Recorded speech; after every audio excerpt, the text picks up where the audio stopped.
Hey, everybody, welcome to Big Blend Radio, second Friday Food, Wine, and Travel Writers Show. Well, travel writers, I always keep saying that.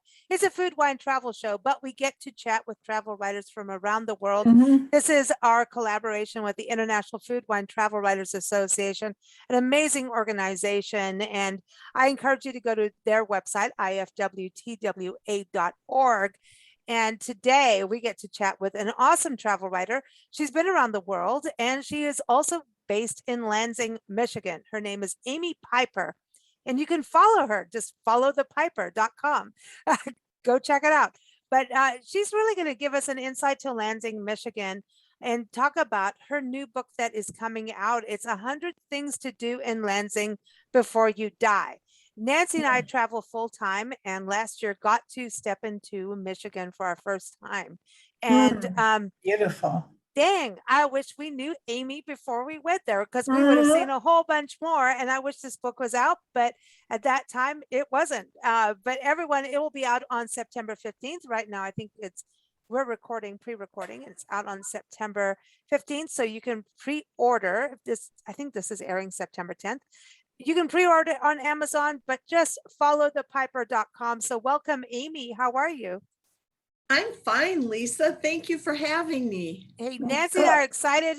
We were hoping to be in Michigan when we were doing this interview with you, but unfortunately, COVID has changed travel plans. We travel full time with and pet sitting, and people we're going to sit for were going to South Africa, and they couldn't do that right now, so we weren't going to be there. But reading your book, 100 Things to Do in Lansing Before You Die, I'm like, listen, it seems like you have 4 seasons of joy. And I think as we go into the fall and winter months, people may think that the Midwest, oh, it's all cold and don't go there in the fall or winter. But it seems to me from reading your book and even some of our own experiences that we should maybe change our minds about that there are things to do.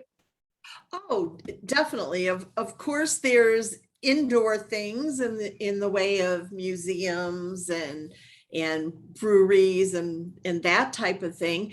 But fall is a wonderful time to come to Michigan because of the fall foliage and the beautiful leaf peeping and that kind of thing. So it's definitely a good time to come then. And for those people who enjoy winter activities, Michigan has lots of hiking and winter trails and sledding. I talk about in the book a place called Hawk Island, and it's a county park here in Lansing, and they have an actual sledding hill with a tow rope that will tow you to the top.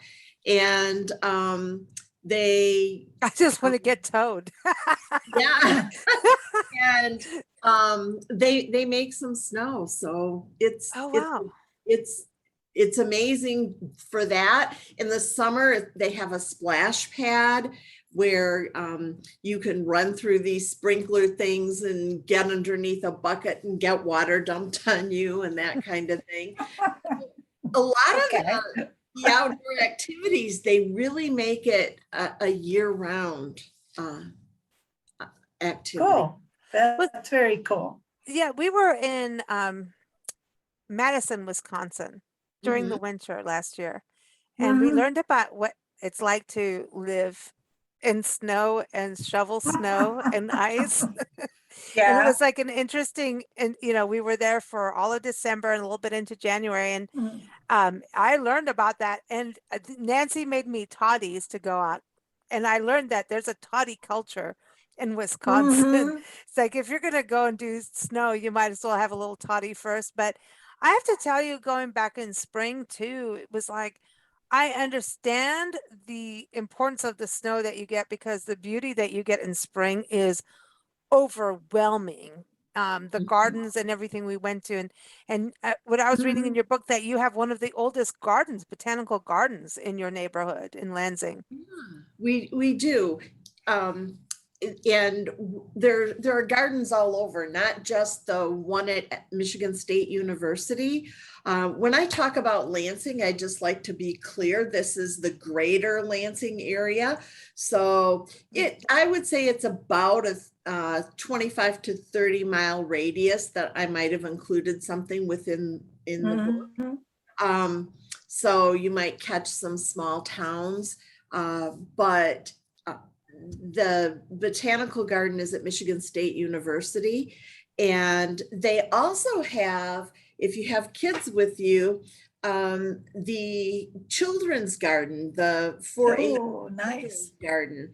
And that almost was on the cover of the book, but it's in East Lansing. So I tried to switch that to the capital. But it's beautiful. Even in the early spring, I've gone there. They start with tulips, and they have all kinds of climbing structures. They have a tree house.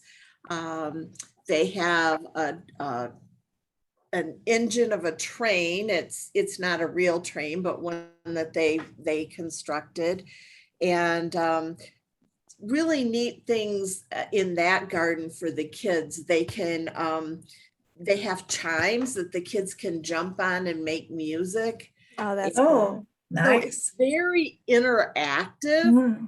They have a bridge over a little pond, and so there's lots of things to do there. That's awesome. One thing we got from your book is that Lansing is pretty central. That it seems like you could come in, pack, get it for visitors as travelers. And I know you're a world traveler. You understand that you want to just kind of sometimes drop your bags in a place and be able to just venture out and know where you're, just, you don't have to think about that again.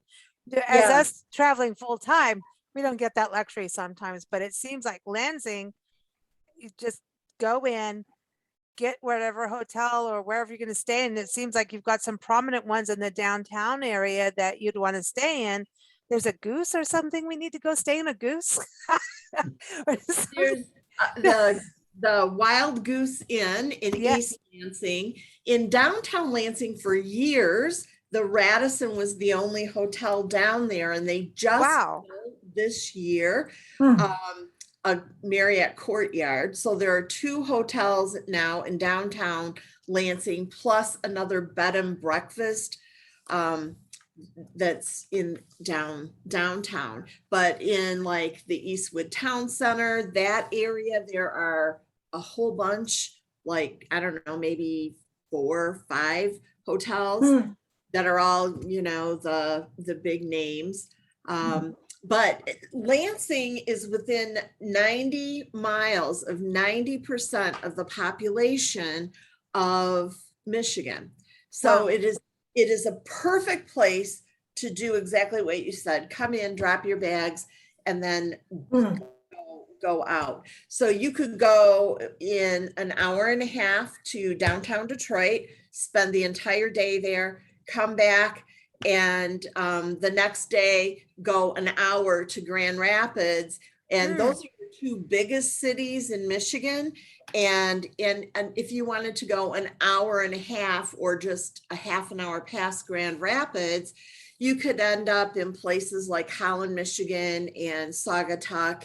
And we did that. We did Grand Rapids and Saugatuck last year. Those are all on that Lake Michigan coastline. And so if you're into wineries or that kind of thing, that West Coast is a perfect place. What is going on with Michigan in regards to food and wine? And I mean, we have a friend who's a cordon bleu chef that just went back home to Michigan for a week with his mom, and he goes back every year. That he's like, I have to go back to my roots there, and it helps his culinary skills back in Southern California.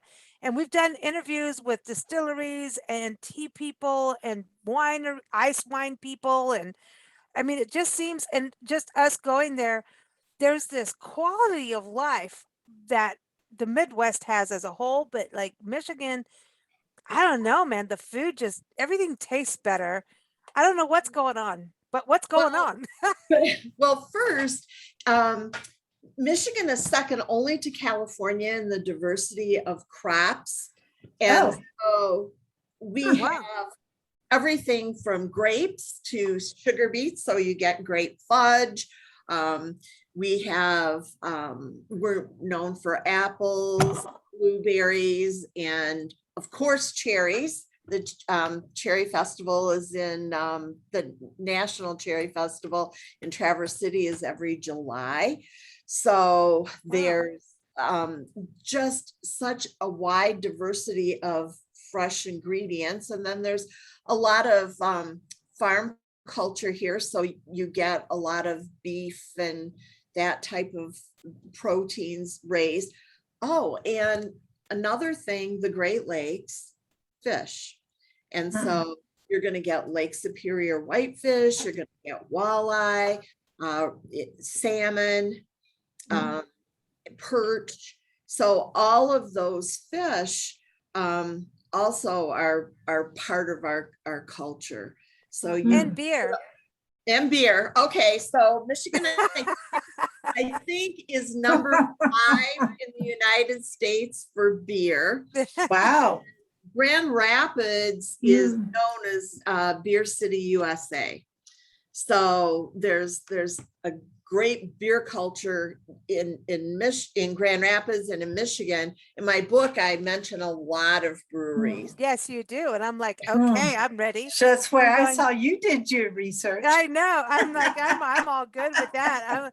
But that you know, I was It's looking, you're fun. talking about shopping and fashion, and I'm going, there's a lot of food in the shopping part too. It just seems like the culinary experience in Lansing is amazing, but it's drawing on, like, you know, when you're saying 90 miles away from everything, 90 miles from 90%, right, of the population, then it's really connected because it's really not that big of a state. Like, you know, we're used to California or, you know, Texas, which we've been floating around in. Michigan is accessible, and Lansing, Grand Rapids, we stayed in there, and amazing food, great gardens, like you were talking about, you know, earlier with the Botanical Garden in Lansing. But I love your state. Just bow down, number one. I want to go back. I'm so It's bummed so we're not there. green. So next year we're making plans. I mean, we've done Michigan and Wisconsin and Indiana. Those were our Midwest. Oh, we did a little bit of Ohio, and then I love the Midwest, and I want more people to understand how beautiful the entire Midwest region is, Yeah. because it's just this like I said, quality of life. And when you go and you see even the winter time, which we've been in, it's just everything is, it's just really pure. Like the seasons are really Pristine. pure, It's pristine. pristine. Yeah, Yes. yeah. I love it. So what are some of those places we can go to get that, like, beauty, you know, that pristineness I was talking about of nature? And where would you say go in Lansing? I mean, we travel full time documenting parks, especially. So we personally want to know about parks. Okay, well, I know our audience does too. Sleepy Hollow State Park is probably about 25 miles outside of Lansing. And that's in the book. We talk about it. And there's a lot of hiking and nature trails there. But that particular park you can camp in. People are regularly go from Lansing to the Sleepy Hollow State Park to camp and hike and fish, and all of those outdoor activities are at that state park. The thing that you want to remember about Michigan state parks is you do need a recreation passport, which you can buy at the gate or you can buy it ahead online. So that gives you access to all of Michigan state parks, and there's parks all over. But that one, if you're looking for a place to camp, if you're more of a camper than a hotel person or want to get away, that's a good place. We were talking about Holland earlier, and that has a beautiful big red lighthouse, and people go there for camping and this stuff. And then I wanted to Cool. touch on too the car culture because I know Detroit's your neighbor, right? Oh, And yeah. you know, Mhm. reading through your book is like the car thing is a big deal too in Lansing, right? It is. It's not just Detroit. In Lansing, we have the REO's Transportation Museum. The REO wagon speedway. Yeah, there you go. Yes. Well, I grew up an Oldsmobile gal because my father and my mother worked at Oldsmobile. Oh, wow. And in my day job, over the years, I worked with Oldsmobile as my customer. I was in IT as a program manager. And so I did a lot with Oldsmobile. And we have the only Oldsmobile museum in the world. Oh, And, wow. Oh, and so Cool. yeah, so it has one of the first, there were 4 Oldsmobiles to roll off the line. And we have one of them on loan, permanent loan, if you will, from the Smithsonian Institute. And it's all behind glass and environmentally controlled. Cool. And so there's all kinds of everything. But anyway, one of the things that they have is the REO Speedwagon. And the band actually took both their name and their logo from the REO Speedwagon. REO stands for Ransom E. Olds. And so they took that name Speedwagon. And one style is the fire truck, the big bright red engine. And the other ones are just kind of standard cargo utility trucks from the old days. I love those old trucks though. Yeah. Riding know- along in my automobile. Yeah. I know, it's awesome. And I love that REO Speedwagon, you know, you think about music and we've done so many radio interviews with musicians out of the Midwest. And it's, I don't know what's going on, or, you know, it's cold and everybody starts writing during the cold, and then Oh, yeah. summertime, they're ready, like, yeah. let's rock, you know? So I Yeah. don't know what's going on, but you guys have some amazing music going on. What's it like in regards to the music scene in Lansing and the entertainment scene? Well, it's great, especially in the summer. You Sure. can go to a free concert every night of the week almost. Wow. In and around Lansing. They have, generally they start between 6 and 7, and every night it's a different place. So Wow. Lake Lansing area, they have a place where it's a park, and you go and you take your lawn chairs, and they have a music. There's the Eastwood Town Center is another place on Tuesday nights, I believe it is. They have their concerts. So every night, really, you can go and hear something different somewhere different. That's cool. And then I a lot like of the it. breweries have concerts. I have, there's a brewery here called Eagle Monk Brewery. Oh, And on a Thursday night, they have a beer garden, and so you can go there and listen to one of their bands. sounds good to me. Yeah. Yeah, so, Excuse me. Yeah, breweries and music. That sounds like my Sounds hand in hand. personally for me, you know, that's like I'm all in for that. So you've got a lot of shopping too. So tell us what I mean is when you think about Lansing, what's the downtown like? Do you have like a historic downtown? well, the downtown is not, it's more offices nowadays. Okay.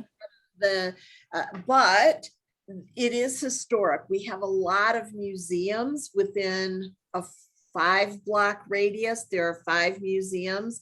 Wow. They appeal to a variety of people. So there's the REO Transportation Museum, and then right next door is Impression 5 Museum. And that refers to the 5 senses. Well, it's called a science center, actually. I should be Cool. it. And so you can take your kids and your grandkids and go there, and it's very interactive. Nice.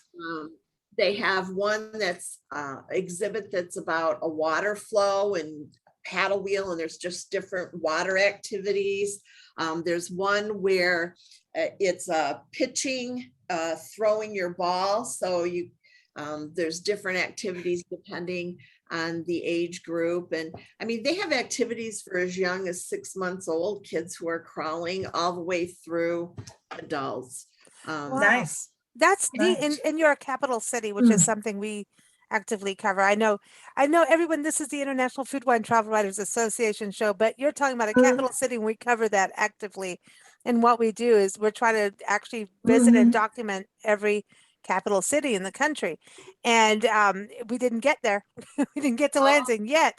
But this is interesting to me because there's some, during COVID, I know it changes up and down, and we're still in that weird world of what's open and what's closed. But capital cities and going to the Capitol building, to me, is something really important. And it's always interesting to find out how a city was actually made into, why was it made the capital city? And the Capitol building is just that iconic structure where everybody groups around, and things happen. I mean, we're in a political season of, I feel like we'll be in it forever, but it's important to understand the city where change is being made. Well, and in Michigan, the Capitol building is very special, if you will. First of all, Michigan is the only capital in the United States that the capital city is not the county seat. So yeah, I was reading that. That's different. Yeah. So our county seat is nearby. And in fact, there's a courthouse there that's in the book, the Ingham County Courthouse. But the state capitol is almost a work of art. If you go in, of course, on the cover of the book, you see the inside of the dome, but really, if you look at the hinges on the doors, it has the state seal. Oh, wow. All of that on the hinges. They have chandeliers that are made of antlers. And if you look at it, you think that, that it's very expensive wood, walnut, and marble. And you think, this is very, very expensive.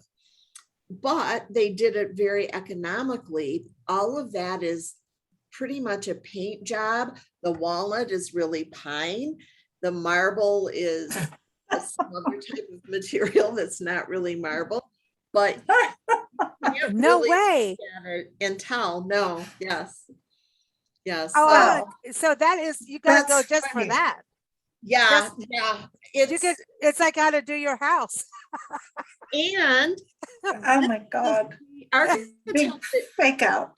The architect but that's cool. It's cool because listen, we all look about how much money are we spending on things versus the people, right? And where do you want your money to go to? Do you care about marble versus, do we want that money to go to the people of the state?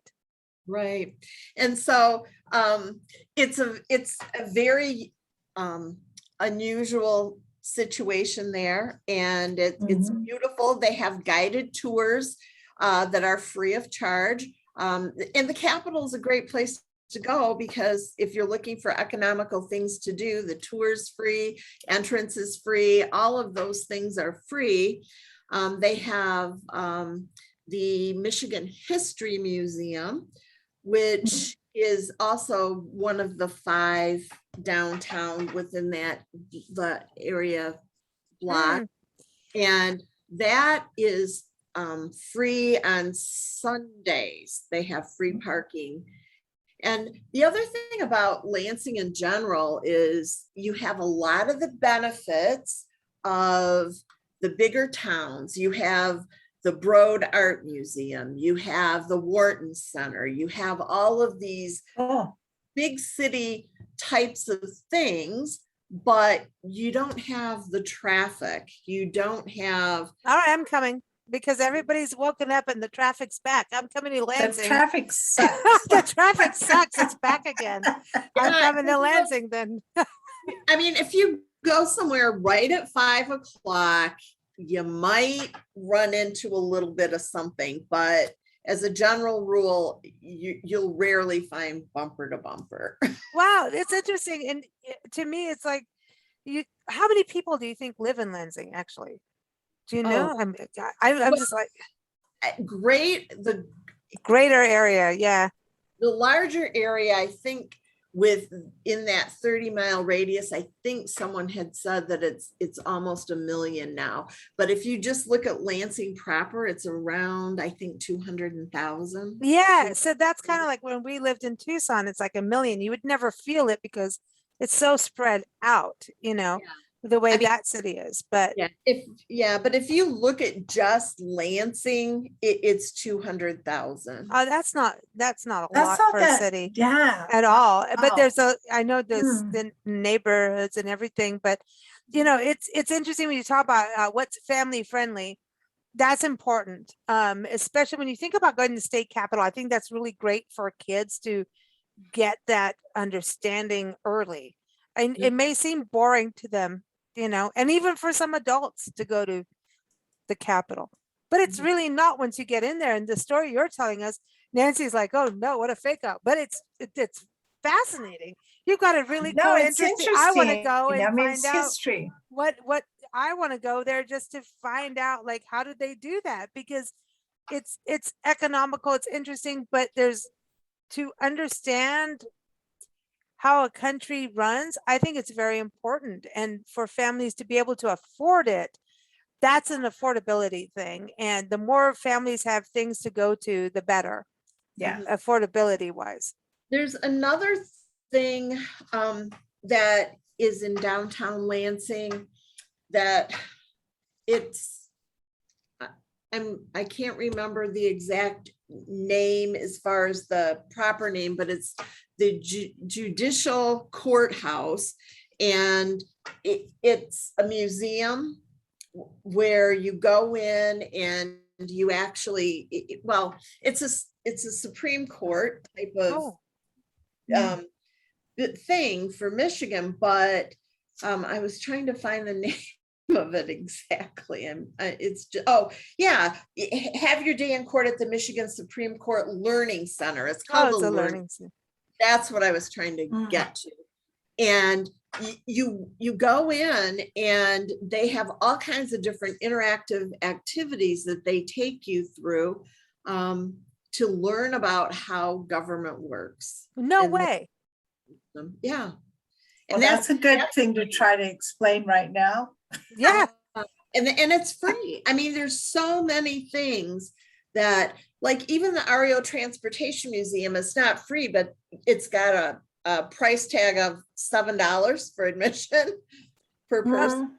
That, so that's, as I'm saying, what's cost effective for families. That's important. It's just, that's great that there's. And I think they have a family rate where it's even cheaper if you have like a whole family. Yeah. A lot of them do that where it's like it's bundled sometimes and things like that, like Botanical Gardens do that.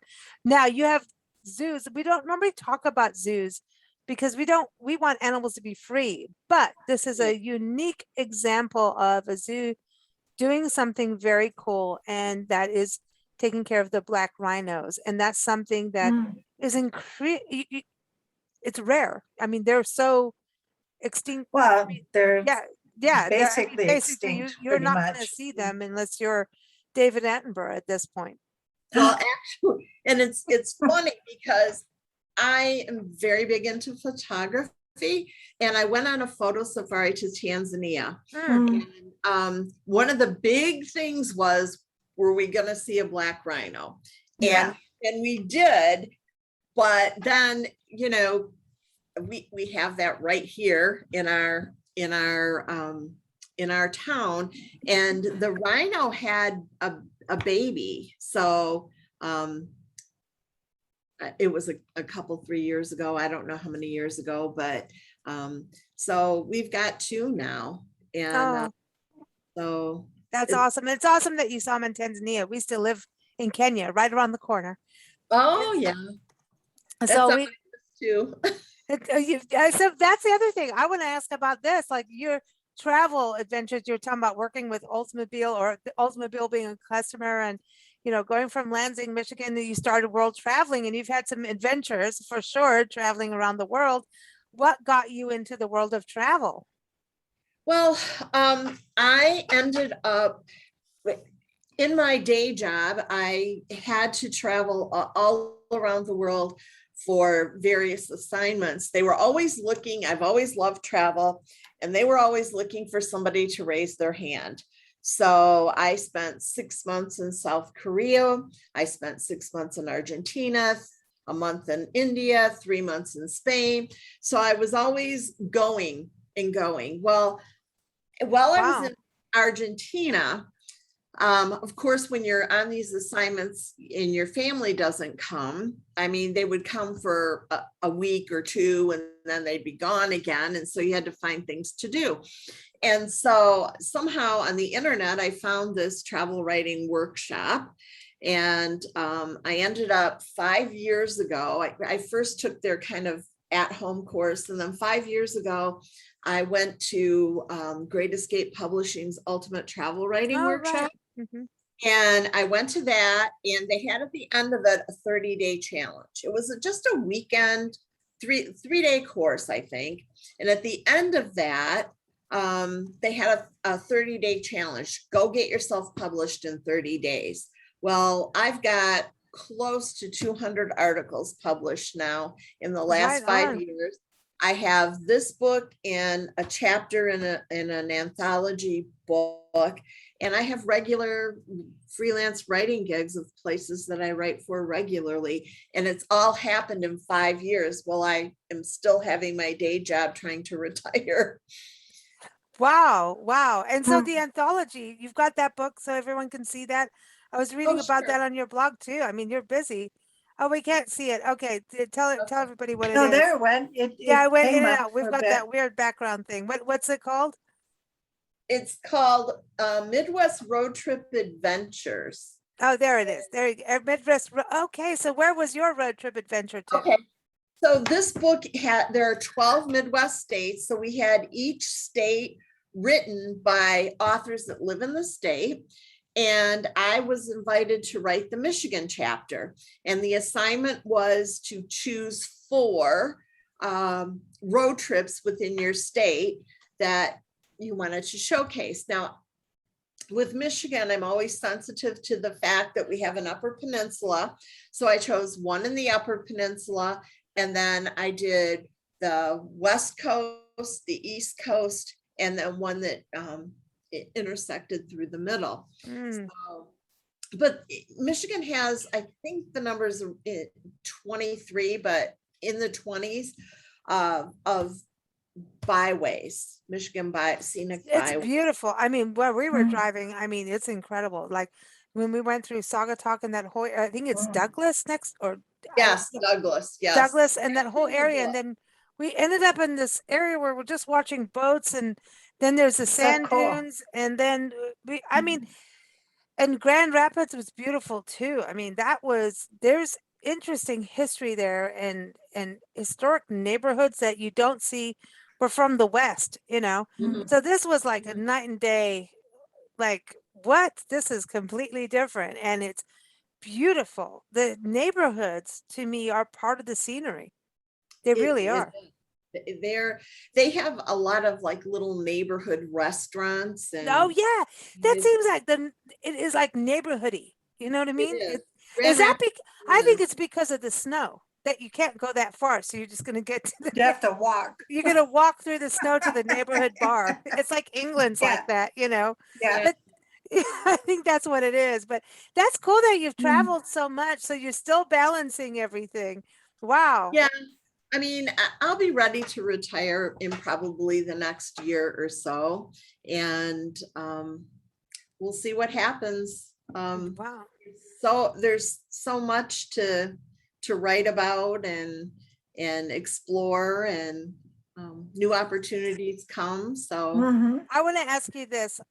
Okay, so you got Lansing, 100 things to do, right? And we're thinking about winter, and I'm just going there because we're in summer now. We're at the end of summer as we record, and when this airs, it'll be almost fall, but going into now winter. I want to know, what is your thing to do that you enjoy in the winter in Lansing?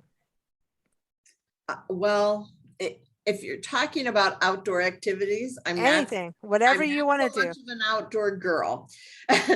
But I like to take in the art museums. We have the Broad and in East Lansing, which they Edith and Eli Broad created this museum, and they have a similar one that they've created in Los Angeles. But we were talking about free things. One day I went there and someone was standing at the door and they were waiting for their friends from New York. And they were so excited to show off our Broad Museum because she said, this is every bit as good as the New York museums and it's free. Yeah, Okay. that's And not. it's very interesting from an architectural perspective. It's the outside of the building almost looks like accordion style pleating. Oh, And yeah, we saw that photo in your book. Is that the one? Mhm. That's the yeah, one. Yeah, that's neat. and so there are no right angles, and it's just it's very cool. Every time you go there, there's something new because they're always rotating exhibits, and it's not just painting and media. There are videos and all of that kind of art too. Oh, So wow. So it's about the art. There's always something, and that's what I would say. The Midwest has some magical. Now, mhm. what would you do in spring? What would you do? Well, the first thing I usually do is go out to the children's garden because the tulips Oh, are there and it's colorful and that kind of Nice. thing. the color, like when we were in Madison, Wisconsin, I know but it's a neighboring state, but it's kind of all I know is after the snow, when we saw spring happen, I was just like, this is intense. Like, don't mess with the Midwest with spring. That's yeah, yeah. intense.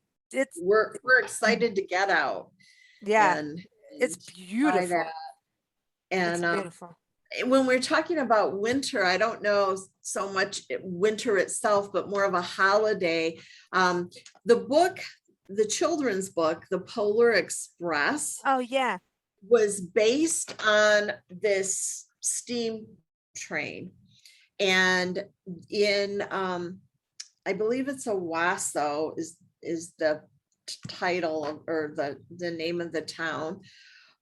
But they have this where they at the holiday time they take and take you on a train ride, and then you actually the kids can ride the Polar Express, and then they stop in a little town and you can do a little bit of Christmas shopping. They have like vendors and stalls and Oh, how fun. sellers set up there. And then you take the train ride back. Oh, that's So, fun. That's fun. yeah. I love it. I love it. Mhm. Amy Piper, thank you for joining us. Everyone, Yes, thank again, you you. got to follow the Piper. Just go to follow Mhm. the Piper. Is it, am I getting it right? .com. Follow the piper.com. And also the book is, it is the ultimate Lansing bucket list. It's 100 things to do in Lansing before you die. Oh my God, you don't want to die, but there's a bucket list for you. And we want to thank the International Food Wine Travel Writers Association. We love our second Tuesday and second Friday shows with them. Don't forget they have a conference coming up, their annual conference this year over in St. Petersburg, Florida. It's November 8th through 11th. And so if you're a food, wine, travel writer, destination, you don't even have to be a member to join this conference. You want to check it out. Go to ifwtwa.org. And of course, keep up with us at bigblendradio.com. We are shows Monday through Friday at 4 p.m. Pacific time, 7 p.m. Eastern time. Thank you so much, Amy. Thanks. I hope we Thank- get to meet you when we get to Yeah, Michigan again. Mm. I Hopefully hope next so, year. too. I think it'll be that'd next be year fun. because we're going to Yeah. be up in Washington, and then our thing is to go across the top and drop down. So we'll drop down into Michigan. How about that? Definitely. I'll be your tour guide. Awesome, Cool. awesome. Awesome. Look Thank forward to you. it. I want to go on the Pony Express. I'm not but it's not The That'll Pony be the Express. Polar. wrong time of year. The polar. Do they have the train going even if it's not winter? Um, I call it the They- Pony Express. That's I would have Yeah. to check. I think they might have a special occasion type of thing. well, but it's we're a not special occasion. Yeah, we are. Just We're tell a them we special are. occasion. We want to come. Just kidding. I'm just kidding. But no, I want to go. I want to go on the Polar Express. I'm calling it the Pony Express. Polar. I know we're following the Yes. Pony Express and a lot of things we're doing. So I'm like still stuck in that. But Well, we could do the Polar Express and drop down and finish it with the Pony Express. no, it's going across on the pony and dropping down to the No. Polar. Let's get it straight.